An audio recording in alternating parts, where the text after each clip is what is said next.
रहीम। आज का टॉपिक है स्ट्रक्चर ऑफ न्यूक्लियस। न्यूक्लियस किस तरह का स्ट्रक्चर रखता है, किन किन चीज़ों पर ये मुश्तमिल है। पहले नंबर पर ये न्यूक्लियर मेम्ब्रेन के इर्द गिर्द जो है इसके अंदर ये मौजूद होता है न्यूक्लियस। न्यूक्लियर मेम्ब्रेन को न्यूक्लियर एनवलप भी कहा जाता है, यानी nuclear membrane is outer most boundary of the nucleus. ये न्यूक्लियस के इर्द गिर्द मौजूद होता है, इसके आउटर मोस्ट बाउंड्री कहलाता है। ये बाउंड्री क्या करता है, सेपरेट न्यूक्लियोप्लाज्म फ्रॉम साइटोप्लाज्म। जो सेल का साइटोप्लाज्म होता है, ये न्यूक्लियर मेम्ब्रेन न्यूक्लियोप्लाज्म को साइटोप्लाज्म से अलहदा कर देता है और उसको एक अलहदा शनाख्त दे रहा होता है। कंपोजिशन इसका क्या है, तो ये प्रोटीन्स और लिपिड से मिलकर ये बना होता है। स्ट्रक्चर अब न्यूक्लियर मेम्ब्रेन की किस तरह है।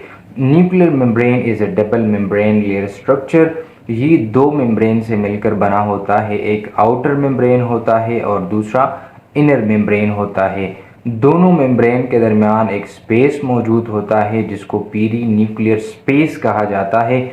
जैसे आप इस डायग्राम में देख रहे हैं, जो सेंटर में जो लिक्विड सा एक मादा होता है इसको न्यूक्लियोप्लाज्म कहा जाता है, और इसके इर्द गिर्द जो सबसे आउटर मोस्ट जो बाउंड्री है उसको आउटर मेम्ब्रेन कहा जाता है। इसके अंदर एक और मेम्ब्रेन मौजूद होती है जिसको इनर मेम्ब्रेन कहा जाता है, और इस आउटर और इनर मेम्ब्रेन के दरमियान जो स्पेस मौजूद है इसको पीरी न्यूक्लियर स्पेस कहा जाता है। और जो न्यूक्लियर मेम्ब्रेन है इसके दरमियान और इसके स्ट्रक्चर्स में एक छोटे छोटे सुराख पाए जाते हैं जिसको न्यूक्लियर पोर्स कहा जाता है। ये कम्युनिकेशन और ट्रांसपोर्टेशन के तौर पर वहाँ पर मौजूद होती हैं। इससे कम्युनिकेशंस साइटोप्लाज्म और न्यूक्लियोप्लाज्म के दरमियान वो जारी व सारी रहती है। इसके साथ ट्रांसपोर्टेशन भी डिफरेंट चीज़ों की वो होती रहती हैं। न्यूक्लियर पोर्स जो प्रेजेंट होते हैं, जो मैसेंजर आरएनए जो बनती हैं, क्योंकि मैसेंजर आरएनए वो न्यूक्लियोलस में बनती हैं, तो न्यूक्लियोलस से जब ये वहाँ पर ये वजूद में आती हैं तो फिर वहाँ से ये साइटोप्लाज्म में ट्रांसफ़र कर दिए जाते हैं through the help of these nuclear pores. और ये साइटोप्लाज्म में आकर फिर प्रोटीन सिंथेसिस में ये बड़ा इंपॉर्टेंट रोल वो प्ले करते हैं। तो जो न्यूक्लियर पोर्स हैं ये मैसेंजर आरएनए इसके ज़रिए से साइटोप्लाज्म की तरफ चली आती हैं। Nuclear membrane remain safe in interface. Interface के दौरान ये जो न्यूक्लियर मेम्ब्रेन है ये सेफ रहती हैं। Nuclear membrane break down into vesicles and disappear during the prophase of division.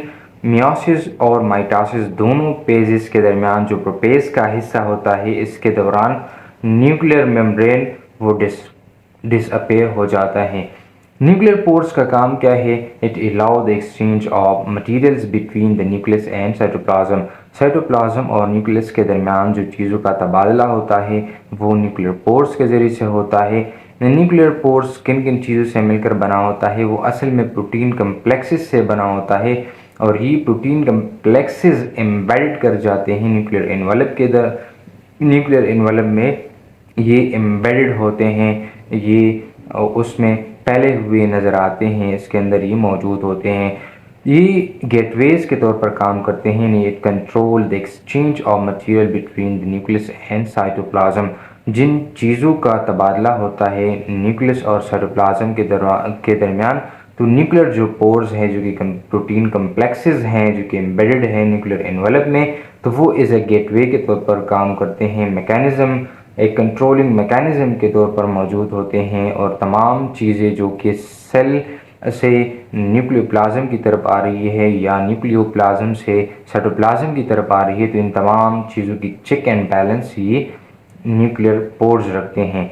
अब स्ट्रक्चर ऑफ न्यूक्लियर पोर्स किस तरह है, तो ये लार्ज प्रोटीन कम्प्लेक्सेस हैं जो कि न्यूक्लियो प्रोटीन से मिलकर बने होते हैं, और यही न्यूक्लियो प्रोटीन्स एक दूसरे के साथ जुड़ जाते हैं, एक दूसरे के साथ मिल जाते हैं, एक सिलेंड्रिकल चैनल्स बनाते हैं, और यही चैनल्स वो फैले हुए होते हैं बोथ आउटर मेम्ब्रेन में भी और इनर मेम्ब्रेन में भी ऑफ, यानी outer membrane and inner membrane of nuclear envelope. और इन चीज़ों के ज़रिए से, इन सुराख के ज़रिए से चीज़ों का तबादला होता रहता है। अब functions of nuclear pores. Nuclear pores का काम क्या है? Regulate the passage of molecules between the nucleus and cytoplasm, वही बात हो गई। Allow communication in transportation of essential molecules, इसके ज़रिए से कम्युनिकेशंस होती रहती है between the nucleus and the cytoplasm. दूसरी बात, ट्रांसपोर्टेशंस, जिन जिन चीज़ों को न्यूक्लियस को ज़रूरत होती है तो वो साइटोप्लाज्म से न्यूक्लियस की तरफ चली आती हैं, और जिन चीज़ों को साइटोप्लाज्म से की ज़रूरत हो न्यूक्लियस की तरफ से वो चली आती हैं। तो एसेंशियल मॉलिक्यूल्स की कम्युनिकेशंस और ट्रांसपोर्टेशंस होती हैं।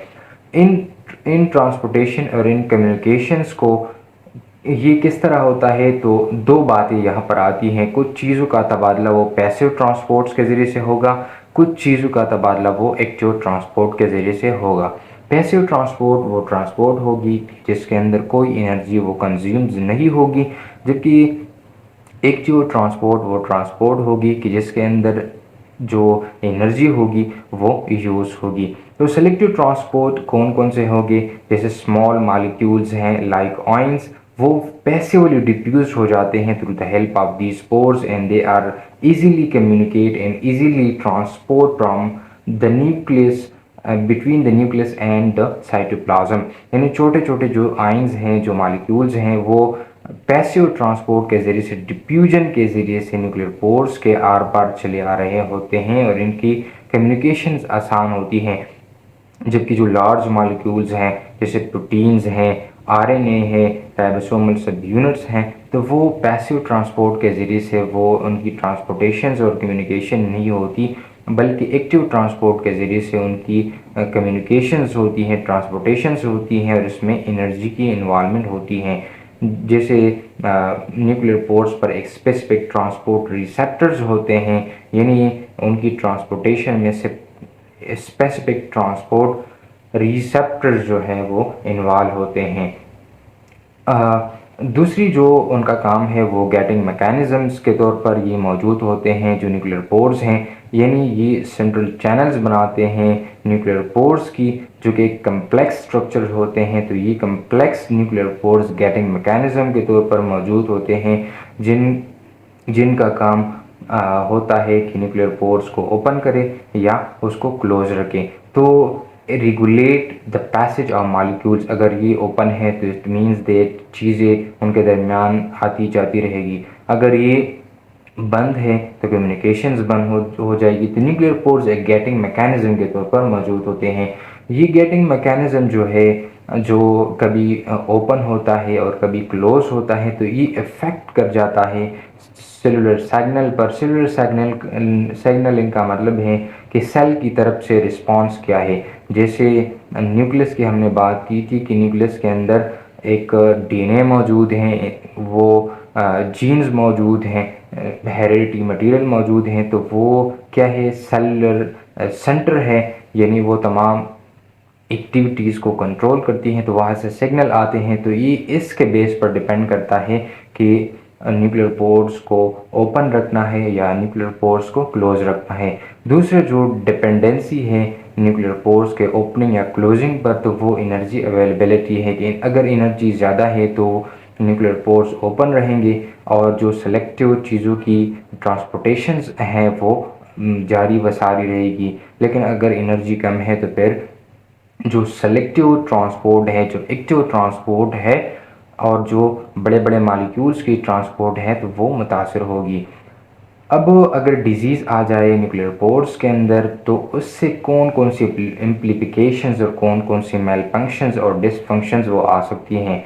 तो dysfunctions in nuclear pores cause human disease and human, जैसे न्यूरो डीजेनरेटिव डिसऑर्डर्स हैं। न्यूरो डीजेनरेटिव डिसऑर्डर वो डिसऑर्डर हैं जिसमें सेंट्रल नर्वस सिस्टम इफ़ेक्ट हो जाता है, स्पेशली हमारी ब्रेन्स जो है वो इफ़ेक्ट हो जाती हैं इस इन न्यूक्लियर पोर्स के एम्प्लीकेशन की वजह से और इसके डिसफंक्शंस होने की वजह से।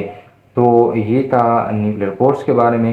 तो खुलासे में हम ये बात कर सकते हैं कि critical components of eukaryotic cell हैं। यूकैरियोटिक सेल के अंदर ये इसका मौजूद होना बहुत ज़रूरी है, क्योंकि इनेबल करता है the movement of molecules between the nucleus and cytoplasm, क्योंकि उसके ज़रिए से चीज़ों का तबादला होता रहता है न्यूक्लियस और साइटोप्लाज्म के दरमियान।